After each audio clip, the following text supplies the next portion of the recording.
Hello বন্ধুরা, শুভ বিকেল। আমরা বেরিয়ে পড়েছি। বাড়ি থেকে বেরোনোর সময় একদম সময় ছিল না, তাই এখন রাস্তায় বেরিয়ে অন হলাম। আমরা সবাই মিলে বেরিয়ে পড়লাম, একটু নৈহাটি যাচ্ছি বড় মার উদ্দেশ্যে। জানি না গিয়ে কতটা কি, ওখানে তো প্রচুর ভিড় হয় শুনেছি, তো গিয়ে দেখি কি হয়। আজকের ব্লগটা এখান থেকে স্টার্ট করছি। এই যে বাচ্চা ছেলেটাও যাচ্ছে, তোমরা সবাই দেখতে থাকো আমাদের সাথে। এই যে আমার বড় মহারাজ সামনে বসে। আমাকে কোথায় রাখবে? তাই তো, তোমাকে কোথায় রাখবো? তো ঠিক আছে, চলো এখন যাচ্ছি শিয়ালদার দিকে।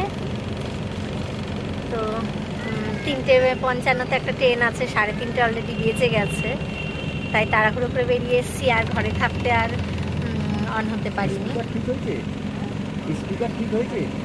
ঠিক আছে, চলো।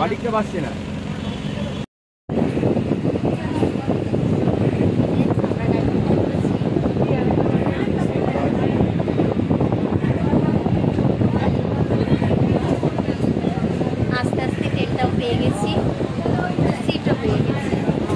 এবার জানি না মন্দিরে কখন পৌঁছাবো আর কীভাবে পুজো দিতে পারবো, মাই জানে।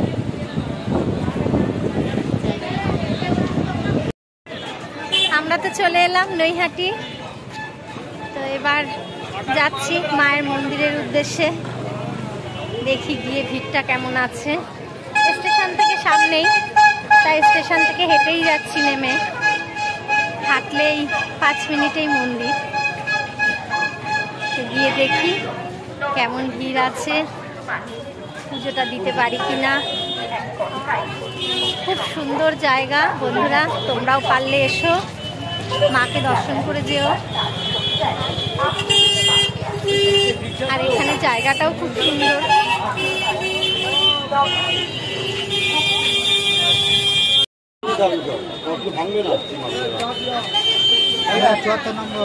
একটু ঝুড়িতে দিন না।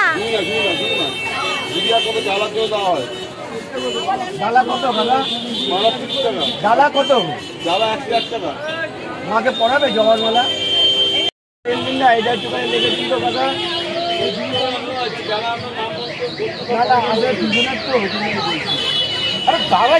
দাঁড়া না বাবা, একটু স্থির হয়ে দাঁড়া।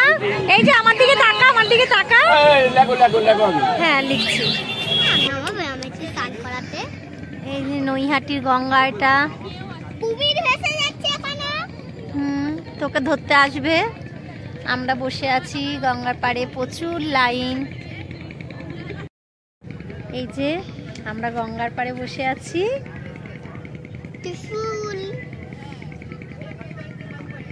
ওখানে প্রচুর লাইন, ওরা বড় ছেলে আর বাবা লাইনে দাঁড়িয়ে আছে।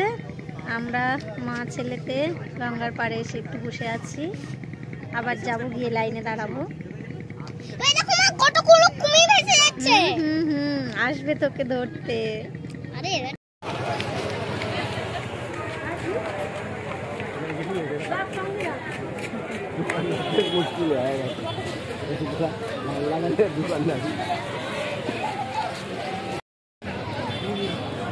এখনো আমরা লাইনে, এবার মন্দিরের কাছাকাছি চলে এসেছি। ওরা কি জানো,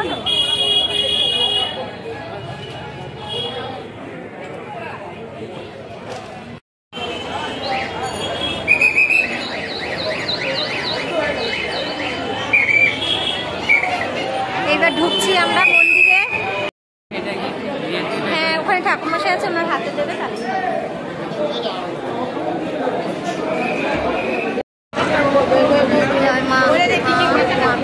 এই যে আমরা একদম মায়ের সামনে এসে গেছি।